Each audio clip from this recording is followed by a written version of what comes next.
কেন এমন শক্তিশালী সরকারকে বিরোধীদেরকেও পাশে টানতে হচ্ছে? ভারত যখন এগিয়েছিল তখন ট্রাম্পের ভূমিকা কি ছিল? কেন ভারতকে পাকিস্তানের সঙ্গে একই পাল্লায় মাপা হচ্ছে?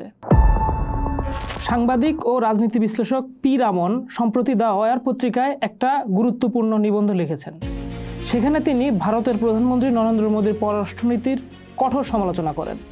পি রামন মনে করেন, মোদীর ব্যক্তিকেন্দ্রিক ও জাঁকজমকপূর্ণ পররাষ্ট্রনীতি ভারতকে বিশ্বমঞ্চে বন্ধুহীন করে তুলেছে। পি রামন তার লেখা শুরু করেছেন একটি বিস্ময়কর সরকারি ঘোষণা দিয়ে।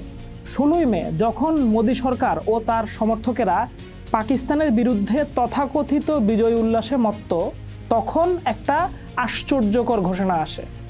সরকার জানায় বিশ্বের বিভিন্ন দেশে সর্বদলীয় প্রতিনিধি দল পাঠানো হবে, কারণ ভারতের অবস্থানকে ব্যাখ্যা করা।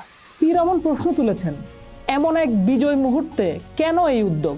স্বরাষ্ট্রমন্ত্রী অমিত শাহ যখন অপারেশন সিঁদুরকে ভারতের নিরাপত্তা নীতিতে একটা যুগান্তকারী পরিবর্তন বলছেন, প্রধানমন্ত্রীকে দৃঢ় নেতৃত্ব দেওয়ার জন্য কৃতিত্ব দিচ্ছেন, ভারত যখন দাবি করছে তারা পাকিস্তানের আকাশ প্রতিরক্ষা ব্যবস্থাকে ভেদ করে সফল হামলা চালিয়েছে, তখন কেন বিদেশে নিজেদের ভাবমূর্তি উজ্জ্বল করার জন্য এত তৎপরতা?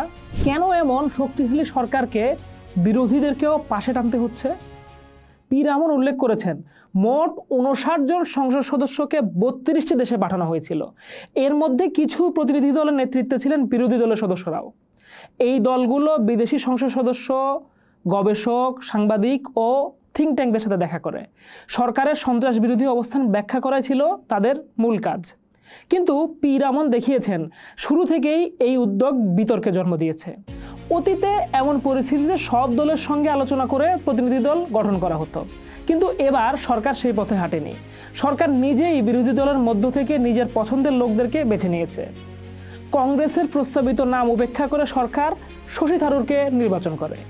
পি রামনের ভাষায়, থারুর একজন আদর্শহীন রাজনীতিবিদের প্রতীক হিসেবে পরিচিত। তিনি আরও বলেন, ভারতের ইতিহাসে সংকটকালে দলমত নির্বিশেষে সবাই একজোট হয়েছে, এই ঘটনা নতুন নয়। 1971 সালের যুদ্ধের পর আইপিইউ সম্মেলনে লোকসভার স্পিকার জিএস ধিলনের নেতৃত্বে বিভিন্ন দলের নেতারা এসেছিলেন। প্রণব মুখার্জি, জ্যোতি বসু, শঙ্কর দয়াল এর মতো অনেক ব্যক্তিত্বরা সেই প্রতিনিধি দলে অংশ নিয়েছিলেন। জটিলতা এড়াতে কংগ্রেস বিষয়টি নিয়ে বেশি উচ্চবাচ্য করেনি। তবে তৃণমূল কংগ্রেস প্রথমে এই প্রতিনিধি দলে অংশগ্রহণ না নেওয়ার সিদ্ধান্ত নেয়।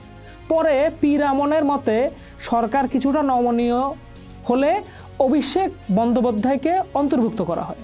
একইভাবে শিবসেনা নেতাদের চাপের মুখে প্রিয়াঙ্কা চতুর্বেদীও দলে জায়গা পান। শশী থারুরের প্রসঙ্গে পি রামন আরও বিস্তারিত আলোচনা করেছেন। তিনি দেখিয়েছেন, থারুর গত 1 বছরে বিভিন্ন সময় পরস্পর বিরোধী অবস্থান নিয়েছেন।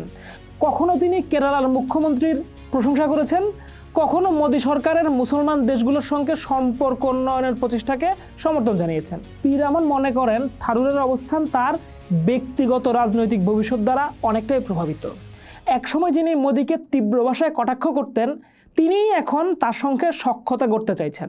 পি রামন মনে করেন, মে মাসের 4 দিনের যুদ্ধ ভারতের পররাষ্ট্রনীতির অন্তঃশ্বাস শূন্যতা প্রকাশ করে দিয়েছে। ঐতিহ্যগতভাবে ভারত একটা ভারসাম্যপূর্ণ পররাষ্ট্রনীতি অনুসরণ করত। বাজপেয়ীর আমলেও এই নীতি বজায় ছিল, কিন্তু 2014 সালে মোদী সরকার ক্ষমতায় আসার পর এই ধারার আকস্মিক পরিবর্তন আসে।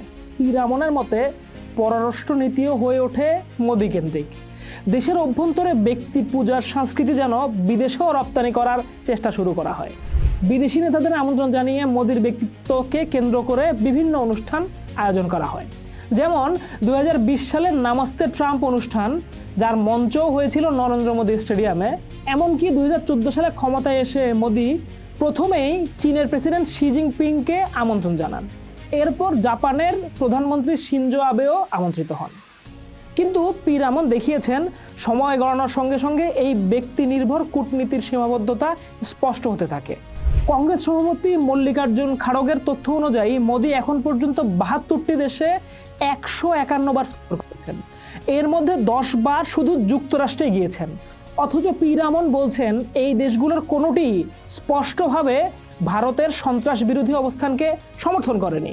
সাবেক পররাষ্ট্র সচিব নিরুপমা রাওয়ের বক্তব্য থেকে উদ্ধৃত করে পি রামন বলেন, এসব দেশ উভয় পক্ষের সংযম এরকম আহ্বানই জানিয়েছেন। এর মাধ্যমে পাকিস্তানকে ভারতের সমকক্ষ হিসেবে তুলে ধরা হয়েছে। ভারতীয় মিডিয়ার অতিরঞ্জন ও জাতীয়তাবাদী প্রচারণার আড়ালে পাকিস্তান নিজেদেরকে ভিকটিম হিসেবে প্রতিষ্ঠিত করতে পেরেছে, এড়িয়ে যেতে পেরেছে আন্তর্জাতিক সম্প্রদায়ের কঠিন প্রশ্নগুলো। পি রামন উল্লেখ করেছেন 2023 সাল জুড়ে মোদীকে দৃঢ় নেতা ও বিশ্বগুরু হিসেবে তুলে ধরার ব্যাপক প্রচার চালানো হয়। এর চূড়ান্ত রূপ ছিল সেপ্টেম্বরে অনুষ্ঠিত G20 সম্মেলনে। দেশীয় মিডিয়া তাকে প্রায় দেবতার আসনে বসিয়েছিল, কিন্তু দেখা গেল সংকটের মুহূর্তে কোনো দেশই ভারতের পক্ষে সরাসরি অবস্থান নিচ্ছে না। এমনকি সার্ক ও বিমস্টেকের মতো আঞ্চলিক জোটের সদস্য দেশগুলো নীরব দর্শকের ভূমিকা পালন করছে। এই পরিস্থিতিতে রাহুল গান্ধী পররাষ্ট্রমন্ত্রী এস জয়শঙ্করের কাছে 3টি গুরুত্বপূর্ণ প্রশ্ন তোলেন। প্রথমত, কেন ভারতকে পাকিস্তানের সঙ্গে একই পাল্লায় মাপা হচ্ছে? দ্বিতীয়ত, কেন কোনো দেশ সরাসরি পাকিস্তানকে দায়ী করেনি? তৃতীয়ত, ভারত যখন এগিয়েছিল তখন ট্রাম্পের ভূমিকা কী ছিল?